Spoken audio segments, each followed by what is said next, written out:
ఈరోజు మీ అందరికీ తెలిసిన విషయమే, భోగాపురం ఇంటర్నేషనల్ ఎయిర్పోర్ట్ ఏదైతే ఉందో ఈరోజు నుంచి అఫీషియల్గా ఆపరేషన్ స్టార్ట్ అవుతున్న సందర్భం మీ అందరికీ తెలుసు. ఈరోజు రాత్రి 1 గంట నుంచి సేవలు స్టార్ట్ అయ్యాయి, తెల్లవారుజాము 1 గంట నుంచి స్టార్ట్ అయ్యాయి సేవలన్నీ కూడా. ఈ నేపథ్యంలో ఈరోజు నిజాలు మాట్లాడే సందర్భం మనందరం మాట్లాడుకోవాలనే ఉద్దేశంతో గౌరవ పాత్రికేయ మిత్రులందరికీ కూడా ఈరోజు మనం కూర్చొని ఈరోజు మాట్లాడుకుంటున్నాం. వాస్తవాలు తెలియాలి. అసలు భోగాపురం ఇంటర్నేషనల్ ఎయిర్పోర్ట్ ఎవరి వల్ల సాధ్యమైంది, అసలు ఎవరు దీనికి ముందుకు నడిపించారు,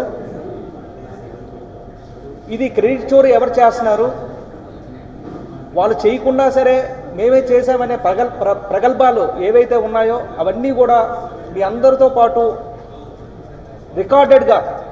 రికార్డెడ్గా డిస్కస్ చేయడానికి ఈరోజు మనం అందరం కూడా పత్రికా సమావేశం పెట్టామని చెప్పేసి ఈ సందర్భంగా తెలియజేస్తున్నాం. ఒక్కసారి మీరు చూస్తే భోగాపురం ప్రాంతం ఏదైతే ఉందో భోగాపురం ప్రాంతం నోటిఫై అయ్యింది. భోగాపురంలో ఎయిర్పోర్ట్ కట్టాలి అనే నాంది ఏ సంవత్సరంలో పడిందంటే 2007-2008 ఆ రోజు ఎయిర్పోర్ట్ అథారిటీ ఆఫ్ ఇండియా 4 ప్రాంతాలను గుర్తించింది. 1 సబ్బవరం, 2 అచ్యుతాపురం, 3 భోగాపురం, 4 ఎస్ రాయవరం. ఈ 4 ప్రాంతాలు కూడా ఎయిర్పోర్ట్ అథారిటీ ఆఫ్ ఇండియా గుర్తించిన తర్వాత ఈ విషయం భోగాపురం ప్రాంతంలో విమానాశ్రయం నిర్మించాలని చెప్పేసి ఆ రోజు రాజశేఖర రెడ్డి గారు, గౌరవనీయులు దివంగత నేత శ్రీ రాజశేఖర రెడ్డి గారు ఆ రోజు డెసిషన్ తీసుకోవడం జరిగింది. ఇదేదో నేను చెప్పిన మాట కాదు, ఇది ఏదో మెంటార్ స్వరూప్ చెప్పేస్తున్నాడు 2007-2008లో ఫస్ట్ అంకురార్పణ చేసింది రాజశేఖర రెడ్డి గారు అనింది నేను చెప్పింది కాదు. విత్ ప్రూఫ్ మీకు ఈరోజు చెప్పబోతున్నాం. మీరు చూడండి, 9/12/2021 నేషనల్ గ్రీన్ ట్రిబ్యునల్ ఎన్జిటి ఏదైతే నేషనల్ గ్రీన్ ట్రిబ్యునల్ ఉందో ఆ రోజు నేషనల్ గ్రీన్ ట్రిబ్యునల్ ఇచ్చిన తీర్పులో 2021 ఇచ్చిన తీర్పులో చాలా స్పష్టంగా ఉంది. అది ఒక్కసారి మీరు దాని మీద చూస్తే కిందకు కాదు మీదకి రా అమ్మా. ఫస్ట్ పేజ్ నేషనల్ గ్రీన్ ట్రిబ్యునల్లో Sridevi Datla versus union of India వాళ్ళిద్దరి మధ్యన జరిగిన మ్యాటర్లో తీర్పు కిందకు రా. ఆ తీర్పులో ఏముందంటే, ఆర్డర్లో ఏముందంటే పేజ్ నెంబర్ 142 44వ కాలంలో చాలా క్లారిటీగా మెన్షన్ చేసి ఉంది. 2007-2008 airport authority of India recommended the sites S Rayavaram and Bhogapuram which were found to be suitable for purpose development after studying 4 alternative locations, namely Sabavaram, Achutapuram, Bhogapuram and S. Raivaram, as per Airport Authority of India recommendation, state government. ఇక్కడ మీరు ఒక్కసారి మీరు చూస్తే as per airport authority of India recommendation state government has decided to develop the proposed airport near Bhogapuram. అది 2007-2008. దీన్ని బట్టి ఏం తెలుస్తుంది, 2007-2008లో గౌరవనీయులు శ్రీ రాజశేఖర రెడ్డి గారు భోగాపురంలో ఎయిర్పోర్ట్ కట్టాలి అని నిశ్చయం చేసుకుంది శ్రీ రాజశేఖర రెడ్డి గారు అని చెప్పేసి ఈ సందర్భంగా తెలియజేస్తాం. ఇకపోతే మీ అందరికీ తెలియాల్సిన విషయం ఏంటంటే, అసలు భోగాపురం ఎయిర్పోర్ట్ ఏదైతే ఉందో అది ఏ మోడల్లో, అసలు అది ఏ మోడల్, అది పీపీపీ మోడలా లేదా మరొక మోడలా? అందరూ అంటున్నారు PPP model, public private partnership model అని. పబ్లిక్ ప్రైవేట్ పార్ట్నర్షిప్ మోడల్ కన్నా చాలా అడ్వాన్స్డ్ మోడల్ ఏంటంటే DBFOT మోడల్. DBFOT మోడల్ అంటే design, build, finance, operate and transfer. అంటే డిజైన్ కూడా GMRఏ చేసుకుంటుంది. స్ట్రక్చర్స్ ఎట్లా డిజైన్ చేయాలి అంటే మన వాళ్ళు చెప్తున్నారు కదా, ఆ చేప ఆకారంలో ఉందని చెప్పేసి ఆ డిజైన్ చేసింది ఎవరంటే GMR. బిల్డ్ అంటే ఆ కన్స్ట్రక్షన్ అంతా బిల్డింగ్ చేసేది ఎవరంటే GMR. ఫైనాన్స్ ఎవరు చేశారంటే GMR.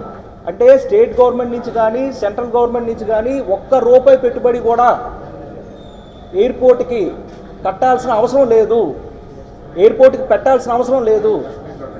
క్లారిటీగా ఉన్నది ఏంటంటే ఫైనాన్స్ కూడా జిఎంఆర్ఏ చేసుకుంటుంది. ఆపరేట్ అంటే అవన్నీ కూడా ఏవైతే ఆపరేషన్ సిస్టమ్ ఉందో మొత్తం అదంతా ఆపరేషన్ అంతా కూడా జిఎంఆర్ఏ చేసుకుంటుంది. ఆ తర్వాత ఒక 40 సంవత్సరాల తర్వాత ఏదైతే ఈ ఎయిర్పోర్ట్ ఉందో అది గవర్నమెంట్కి ట్రాన్స్ఫర్ చేసే ప్రక్రియ. ఇదే DBFOT అని చెప్పేసి ఈ సందర్భంగా తెలియజేస్తున్నాం. PPP మోడల్ కాదు, PPP కన్నా అడ్వాన్స్ మోడల్ DBFOT అని చెప్పేసి ఈ సందర్భం తెలియజేస్తున్నాం. అయితే మరి జిఎంఆర్ఏ మొత్తం అంతా కట్టేస్తుంది కదా, జిఎంఆర్ఏ మొత్తం అంతా ఫైనాన్షియల్గా అంతా అదే చూసుకుంటుంది కదా అంటే రాష్ట్ర ప్రభుత్వం పాత్ర ఏంటి, అసలు రాష్ట్ర ప్రభుత్వం పాత్ర ఏంటి, కేంద్ర ప్రభుత్వం పాత్ర ఏంటి అనేది ఒకసారి మనం చూసుకుంటే రాష్ట్ర ప్రభుత్వం పాత్ర ఏంటంటే AP airport development corporation, Andhra Pradesh airport development corporation అనేది ఒకటి. రాష్ట్ర ప్రభుత్వం పాత్ర ఏంటంటే ఎయిర్పోర్ట్ డెవలప్మెంట్ కార్పొరేషన్ ఈ ఎయిర్పోర్ట్ కట్టాల్సింది కాబట్టి ఒక కార్పొరేషన్ అనేది ఫార్మేట్ చేసింది. అలాగే మెయిన్ ఏంటంటే రాష్ట్ర ప్రభుత్వం తాలూకా బాధ్యత ఏంటంటే ల్యాండ్ ఎక్విజిషన్. ల్యాండ్ ఎక్విజిషన్ ఏదైతే ఉందో భోగాపురం ఇంటర్నేషనల్ ఎయిర్పోర్ట్కి కావాల్సిన ల్యాండ్ ఏదైతే ఉందో అది రైతుల దగ్గర నుంచో లేకపోతే గవర్నమెంట్ నుంచి కానీ లేకపోతే అసైన్ ల్యాండ్ కానీ ఏదో ఒక ల్యాండ్ ఎక్విజిషన్ చేసి అది ఎవరైతే సక్సెస్ఫుల్ బిడ్డర్ ఉన్నారో వాళ్ళకి ఇవ్వాల్సిన పరిస్థితి ఉంది. అది ల్యాండ్ ఎక్విజిషన్. అలాగే ఒక ప్రైవేట్ డెవలపర్ని ఎంపిక చేయడం, అలాగే వాళ్ళతో అగ్రిమెంట్ అవ్వడం, ఇది రాష్ట్ర ప్రభుత్వం తాలూకా బాధ్యతలు. ఇకపోతే ఇది సెంట్రల్ గవర్నమెంట్ కేంద్ర ప్రభుత్వం బాధ్యత ఏంటంటే సైట్ క్లియరెన్స్ చేయడం. సైట్ క్లియరెన్స్ అంటే ఏదైతే NGTలో అంటే నేషనల్ గ్రీన్ ట్రిబ్యునల్లో గట్రా వివాదాల్లో ఉన్నవన్నీ కూడా త్వరగా అవన్నీ కూడా పరిష్కారం చేయడం. అలాగే ఇన్ ప్రిన్సిపల్ అప్రూవల్ ఏదైతే ఏవియేషన్ ఉందో ఏవియేషన్ నుంచి అప్రూవల్ తేవడం, ఏవియేషన్ సెక్యూరిటీ తేవడం, అలాగే కోఆర్డినేషన్ చేయడం, స్టేట్ గవర్నమెంట్కి సెంట్రల్ గవర్నమెంట్కి కోఆర్డినేషన్ చేయడం, ఇది సెంట్రల్ గవర్నమెంట్ చేయాల్సింది. అయితే ఇప్పుడు ఈ ఎయిర్పోర్ట్కి కావాల్సింది ఏంటి అంటే స్టేట్ గవర్నమెంట్ని చేయాల్సింది ల్యాండ్ ఎక్విజిషన్. ల్యాండ్ ఎక్విజిషన్ కానీ లేకపోతే అసలు ఎయిర్పోర్ట్ అనేది నిర్మించడం అవ్వదు. ఫైనాన్స్ కానీ ఏదైతే ఈ డిజైన్ కానీ ఈ బిల్డింగ్ స్ట్రక్చర్ కానీ ఇవన్నీ కూడాను సక్సెస్ఫుల్ బిడ్డర్ చేసినప్పటికీ కూడా ఈ ల్యాండ్ అనేది చాలా ఇంపార్టెంట్ కాబట్టి ల్యాండ్ ఎక్విజిషన్ చేయడం అనేది ఇంపార్టెంట్. ఇది ఏ ప్రభుత్వాలు చేశాయి అనేది మీరు ఒకసారి గమనించాలని చెప్పి ఈ సందర్భంగా తెలియజేస్తున్నాం. ఏ ప్రభుత్వాలు చేశాయంటే 2015లో 25/2015లో భోగాపురం ఇంటర్నేషనల్ ఎయిర్పోర్ట్ కార్పొరేషన్ అనేది ఏర్పాటు చేసి ఎయిర్పోర్ట్కి ఎంఆర్ఓ అంటే అదొక ఆపరేషన్ సిస్టమ్, అది దానికి అలాగే ఏవియేషన్ అకాడమీకి ఈ మూడింటికి కూడా 15,000 ఎకరాలు కావాలని చెప్పేసి గౌరవనీయులు శ్రీ చంద్రబాబు నాయుడు గారు ఆ రోజు స్టేట్మెంట్ ఇవ్వడం జరిగింది. 25/2015 15,000 ఎకరాలు అంటే 15,000 ఎకరాలు ల్యాండ్ పూల్ చేస్తానని చెప్పేసి ఆ రోజు స్టేట్మెంట్ ఇచ్చాడు చంద్రబాబు నాయుడు గారు. ఆ రోజు 25/2015 స్టేట్మెంట్ ఏ రోజైతే ఇచ్చాడో ఆ రోజు నుంచి కూడా భోగాపురం ఎయిర్పోర్ట్ అనేది ముందుకు సాగలేదు. కారణం ఏంటంటే ల్యాండ్ అనేది ఏదైతే ఉందో అది ఒక సెంటిమెంటల్, అది రైతులు ఆ ల్యాండ్ ఇవ్వాలి అంటే ఆ భావోద్వేగంతో కూడుకున్న ఒక అంశం. అది ఎప్పుడైతే చంద్రబాబు నాయుడు గారు అతని స్టైల్లో మీ అందరికీ తెలిసిందే, అతని స్టైల్ ఎలా ఉంటుంది అంటే ల్యాండ్ పూలింగ్ అంటారు. ఈ ల్యాండ్ పూలింగ్ అనేది ఎప్పుడైతే అన్నారో ఈ 15,000 ఎకరాలు ఎప్పుడైతే అన్నారో అందరూ కూడా భయపడ్డారు. దానివల్ల ఉద్యమాలు జరిగాయి, నిరసనలు తెలియజేశారు. అలాగే పెద్ద ఎత్తున అందరూ కూడా అపోజ్ చేసిన సంగతి మీ అందరికీ గౌరవ పాత్రికేయ మిత్రులందరికీ తెలుసు. అయితే 3/5/2015 డిస్ట్రిక్ట్ కలెక్టర్ విజయనగరం ఒక స్టేట్మెంట్ ఇచ్చాడు. ఏమనంటే 15,000 ఎకరాలు అంటే మీరు భయపడుతున్నారు కదా, 15,000లో ఒక 6,000 ఎకరాలు మేము కట్ చేసేస్తాం, మిగతాది ఇచ్చేయండి అని చెప్పి స్టేట్మెంట్ ఇచ్చాడు. అంటే ఇదేదో మరొకసారి చెప్తున్నా, ఇదేదో నేను చెప్పింది కాదు, ఇది ఆన్ రికార్డ్ ఎవిడెన్స్తో మీకు చెప్తున్నా. ప్రముఖ పత్రిక టైమ్స్ ఆఫ్ ఇండియా, అంటే నేను ఎవరిని విమర్శించాలని కాదు, ఓ మంచి పొజిషన్లో శ్రీకాకుళం వాసి ఉన్నారు, దానికి అందరూ సంతోషించాలి. అట్ ది సేమ్ టైం పెద్ద కామెడీ ఏంటంటే గౌరవనీయులు కేంద్ర మంత్రి శ్రీ రామ్మోహన్ నాయుడు గారు 15 సార్లు జిఎంఆర్ ఎయిర్పోర్ట్కి వచ్చేసి విజిట్ అట, పర్యవేక్షించారట, పనులు చూశారట, అటు ఇటు తిరిగారట. అసలు అతను వచ్చినా రాకపోయినా, అతను తిరిగినా తిరగకపోయినా, అతను చూసినా చూడకపోయినా అదైతే ఆగదు. ఎందుకంటే ఒకసారి కన్సైన్మెంట్ ఇచ్చిన తర్వాత వాళ్ళకి జిఎంఆర్ కానీ ఏ సంస్థకైనా సరే ఒకసారి కన్సైన్మెంట్ ఇచ్చిన తర్వాత వాళ్ళకి ఒక టైం పీరియడ్ ఉంటుంది. 3 సంవత్సరాలు 6 సంవత్సరాలు గ్రేస్ పీరియడ్. వాళ్ళు 3.5 సంవత్సరాల్లో వాళ్ళు కానీ అది కానీ చేయకపోతే 90 రోజుల తర్వాత, అంటే 3 సంవత్సరాల 6 మాసాల తర్వాత 90 రోజులు గ్రేస్ పీరియడ్ ఉంటుంది. ఆ గ్రేస్ పీరియడ్ తర్వాత అప్పటికీ కూడా వాళ్ళు కంప్లీట్ చేయకపోతే వాళ్ళు మూలధనం మీద ఏదైతే వాళ్ళు మూలధనం పెడతారో, కొన్ని వేల కోట్లు పెడతారో, దాని మీద 0.01% ఒక రోజుకి గవర్నమెంట్ ఆఫ్ ఇండియా ఫైన్ వేస్తుంది అని చెప్పేసి ఈ సందర్భంగా తెలియజేస్తున్నాను. 0.01% ఫైన్ వేస్తారు. కాబట్టే ఎవరైతే అవార్డీ ఉన్నారో అంటే జిఎంఆర్ వాళ్ళకి ఇచ్చిన స్టిపులేటెడ్ టైంలో వాళ్ళు కంప్లీట్ చేస్తారు. అది కేంద్ర మంత్రి రావక్కర్లేదు, లేదా ప్రధానమంత్రి రావక్కర్లేదు, లేదా మరొక మంత్రి రావక్కర్లేదు. కేవలం ఏంటంటే అతను రావడం, చంద్రబాబు నాయుడు గారు చెప్పారు, చంద్రబాబు నాయుడు గారు తెచ్చారు, హంపీ లాంటి ఏంటది ఒక ఇవి పెట్టాము, అది పెట్టాము, గ్రీనరీ చేశాము, రకరకాల వీల్స్ చేసుకొని రకరకాలు చేసుకొని ఎంత ఘోరం అంటే ఎయిర్ ఇండియాలో ఫస్ట్ ఫ్లైట్ అని చెప్పి దిగారు. దిగిన తర్వాత అట్నుంచి ఇట్నుంచి 2 వాటర్లు అట్ట, ఇలాగ వాటర్ అట్ట, అతను ఇలా రావడం అట్ట, ఇలాగ వచ్చి ఎక్కడ మాట్లాడారు, ఏంటి మాట్లాడారు, తీరా చూసేసరికి పోడియం ఏంటంటే జిఎంఆర్ అని ఉంది. అతను పెట్టుకున్న క్యాప్ మీద కూడా జిఎంఆర్ అని ఉంది. ఎయిర్పోర్ట్ అథారిటీ ఆఫ్ ఇండియా అని ఎక్కడైనా ఉందా? ఎందుకు ఉంటుంది? ఎందుకంటే అది ప్రైవేట్ ఎయిర్పోర్ట్ కాబట్టి. ఆ ప్రైవేట్ ఎయిర్పోర్ట్కి గవర్నమెంట్ ఆఫ్ ఇండియాకి అసలు సంబంధం ఏంటి? మనం చేయాల్సింది ఏంటి? స్టేట్ గవర్నమెంట్ చేయాల్సింది ఏంటి? ప్రభుత్వం చేయాల్సింది కేవలం ల్యాండ్ అనేది ఎక్విజిషన్ చేసి ల్యాండ్ ఇవ్వాల్సింది అంతే. అంతకు మించి రూపాయి కూడా ప్రభుత్వం, ఏ ప్రభుత్వం కూడా, కేంద్ర ప్రభుత్వం కానీ రాష్ట్ర ప్రభుత్వం కానీ పెట్టే సందర్భం ఉండదు, పెట్టే అవకాశం కూడా ఉండదు. మొత్తం అంతా ఆ అవార్డీ ఎవరైతే ఉన్నారో జిఎంఆర్ సంస్థే పెట్టుకోవాల్సి తప్పించి ఒక్క పైసా కూడా ప్రభుత్వాలు ఇవ్వాల్సిన అవసరం లేదు. అలాంటిది ఈరోజు అతను రామ్మోహన్ నాయుడు గారు వచ్చి అదేదో అతనే చేసినట్టు, అతనే ఫండింగ్ ఇచ్చినట్టు, మేమే మొత్తం అంతా రూపాయి ఇచ్చినట్టు, ఒక సింపుల్గా చెప్పాలంటే ఒక రోడ్డు, ఒక గ్రామంలో ఒక రోడ్డు వేస్తే ఆ రోడ్డుకి సంబంధించి ఒక వర్క్ ఇన్స్పెక్టరు, ఒక ఏఈ, ఒక డిఈ, ఒక ఎంఈ ఉంటాడు. ఎందుకు? ఆ ఫండింగ్ ఎక్కడి నుంచి అంటే స్టేట్ గవర్నమెంట్ నుంచి వచ్చింది కాబట్టి ఆ పర్యవేక్షణ ఉంటుంది. ఇక్కడ నీకెవరు ఉంటారు? కనీసం క్వాలిటీ కంట్రోల్ వాడు కూడా వెనకాతలు ఉండదు. ఎవరు ఉంటారంటే స్టాఫ్ జిఎంఆర్ఏ ఉంటారు. అసలు స్టేట్ గవర్నమెంట్కి సంబంధం లేనిది, సెంట్రల్ గవర్నమెంట్కి సంబంధం లేనిది ఒక ప్రైవేట్ ఎయిర్పోర్టు కేవలం ల్యాండ్ ఎక్విజిషన్ చేసి వాళ్ళకి అప్పచెప్పాల్సింది పోయి ఈరోజు వాళ్ళు చేస్తున్న వర్క్స్ మీద 10-15 సార్లు వచ్చి విజిట్ చేసి అందరికీ కూడా మేమేదో చేసాము, కూటమి ప్రభుత్వం ఏదో చేసాము, లేకపోతే చంద్రబాబు నాయుడు గారు ఏదో చేశారు అని బిల్డప్ ఇచ్చే ప్రక్రియ ఇది ఎంతవరకు సమంజసం అని చెప్పేసి ఈ సందర్భంగా తెలియజేస్తున్నాం. ఒక్కసారి ఆలోచించండి, ఎంత ఘోరంగా ఉందంటే అంత ఘోరంగా ఉంది. అసలు రామ్మోహన్ నాయుడు గారికి దీనికి అసలు సంబంధం లేదు. అంటే దానికి ఉదాహరణ కూడా నేను చెప్తాను. దానికి ఉదాహరణ ఏంటంటే దేశంలో నోయిడా జేవర్ ఎయిర్పోర్ట్ అని చెప్పేసి ఒకటి ఉంది. నెక్స్ట్ మోపా అని గోవాలో ఒక ఎయిర్పోర్ట్ ఉంది. నావీ ముంబైలో ఒక ఎయిర్పోర్ట్ ఉంది. ఈ 3 కూడా పబ్లిక్ ప్రైవేట్ పార్ట్నర్షిప్తో కూడుకున్న ఎయిర్పోర్టే. ఆ ఎయిర్పోర్ట్ గత చరిత్ర చూసుకుంటే ఫౌండేషన్ డే నాడు ప్రధానమంత్రి గారు, అప్పుడున్న ఏవియేషన్ మినిస్టర్ ఎవరైతే ఉన్నారో వాళ్ళు ఫౌండేషన్ డే నాడు వచ్చారు.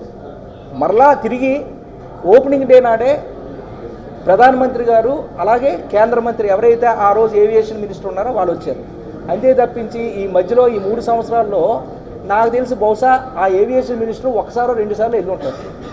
కానీ ఇక్కడ ఎందుకంటే ఎందుకంటే అది ప్రైవేట్ ఎయిర్పోర్ట్ కాబట్టి వెళ్ళరు అది. కానీ వీళ్ళు ఏమంటున్నారు, ఇక్కడ ఇదేదో వీళ్ళు చేసినట్టు కంప్లీట్గా వీళ్ళు కష్టంతో రక్తంతో చిందించినట్టు ఇవన్నీ పోజులు ఇవ్వడం ఎంతవరకు సమంజసం అని చెప్పి ఈ సందర్భంగా అడుగుతున్నాం.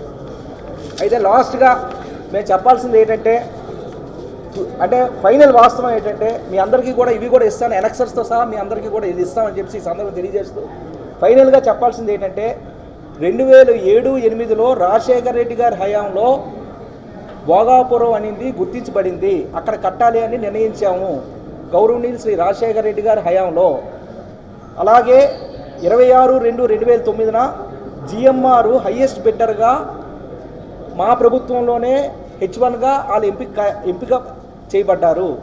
అలాగే 33/2020 GOMS నెంబర్ 18 ద్వారా జిఎంఆర్ సెలక్షన్ చేశాము.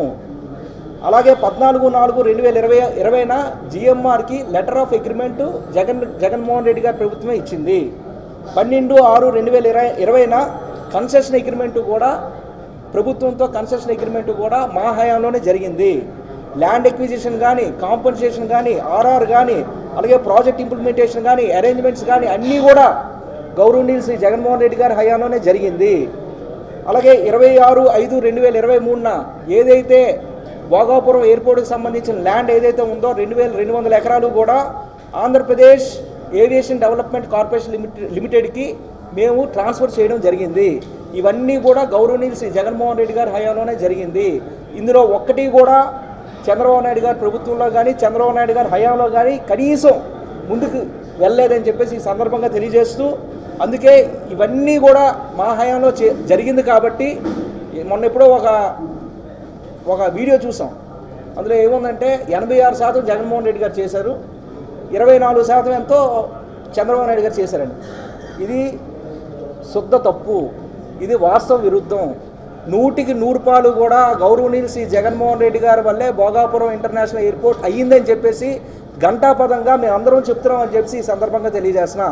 కేవలం చంద్రబాబు నాయుడు గారు మోసం చేసే ప్రక్రియ చేశారు. అతను ఏదైతే కొబ్బరికాయ కొట్టారో ఆ రోజుకి ఏవి కూడా ఫైనలైజేషన్ కాలేదు, టెండర్ ప్రక్రియ కూడా అవ్వలేదు, ల్యాండ్ ఎక్విజిషన్ జరగలేదు, R&R ప్యాకేజ్ ఇవ్వలేదు, ఏది కూడా చంద్రబాబు నాయుడు గారి హయాంలో జరగలేదు.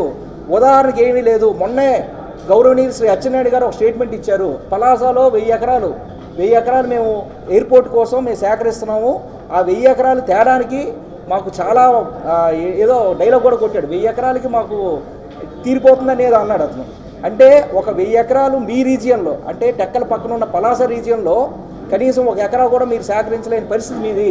కానీ గౌరవనీయులు శ్రీ జగన్మోహన్ రెడ్డి గారు 2200 ఎకరాలు కూడా గౌరవప్రదంగా వాళ్ళందరికీ కూడా RR ప్యాకేజ్ ఇచ్చి వాళ్ళకి మంచిగా వాళ్ళకి కాంపన్సేషన్ ఇచ్చి వాళ్ళందరితోటి కూడా ఎయిర్పోర్ట్కి ఇచ్చే ప్రక్రియ చేశారని చెప్పేసి ఈ సందర్భంగా తెలియజేస్తూ, ఇదంతా కూడా క్రెడిట్ చోరీ అని చెప్పేసి మరొకసారి తెలియజేస్తూ, గౌరవనీయులు శ్రీ రామ్మోహన్ నాయుడు గారు ఇప్పటికైనా నిజం, అతను కూడా ఒక యూత్ కాబట్టి, యూత్ అన్న వ్యక్తి ఎప్పుడైనా సరే నిజాలు మాట్లాడాలి కాబట్టి అతను దయించి అతని మనసులో ఏదున్నా సరే అది బయటికి ఎక్స్ప్రెస్ చేయాలని, మాకు కూడా కొంత క్రెడిట్ ఇవ్వాలని. ఎందుకంటే వాళ్ళు కూడా తెలుగుదేశం పార్టీలో ఉన్నారు కాబట్టి వాళ్ళు అంత డైరెక్ట్గా మాట్లాడలేరు కాబట్టి అతను కూడా ఒక యూత్ కాబట్టి నిజాలు మాట్లాడాలని చెప్పి ఈ సందర్భంగా తెలియజేస్తూ, పాత్రికేయ మిత్రులందరికీ కూడా ఈ డేటా అంతా కూడా ప్రతి ఒక్కరికి కూడా ఇస్తామని చెప్పేసి ఈ సందర్భంగా తెలియజేస్తాం. Thank you.